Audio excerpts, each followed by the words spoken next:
Kwa leo tunaona mtu anaweza kutoka kwenye msukumo ambao au kwenye wito ambao Mungu amemuitia, anaenda kwingine. Akienda kwingine afanyi kama ule wito ambao Mungu alimuitia. Kama dokta, Mungu alikuita uwe dokta. Alijua utaponya wengi. Alijua utasaidia wengi. Alijua utaokoa maisha ya watu wengi. Kwa sababu ule ni wito tunaokaa ndani. Mungu alikufanya wewe kuwa mwalimu, alijua kupitia wewe utawafundisha wengi sana. Lakini leo tunaacha kukaa kwenye wito wetu.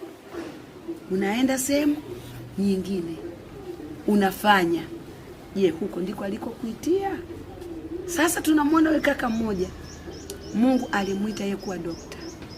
Na alikuwa anafanya kazi yake vizuri sana ya udokta. Aliokoa maisha watu wengi. Aliwaponya watu wengi. Alifurahia kazi yake. Aliona raha.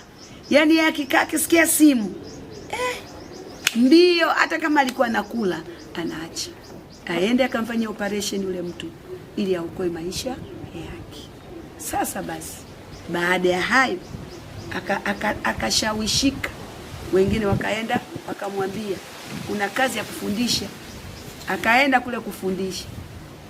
Lakini hakuwa na amani na ile kazi. Hakuwa na furaha nayo. Kwa hiyo kutokuwa na amani na kazi, maana yake sasa ndo unajua kwamba hii sio mpango wa Mungu, au hilo tunaliita kama jaribu? Ili sio jaribu, ila wewe unatakiwa ukae mahali ambapo Mungu anataka wewe ukae. Maana ndipo alipokuitia. Unapokuwa kule, ni kweli utafanya, lakini hautafanya vizuri kama vile kwenye ule wito ambao Mungu amekuitia.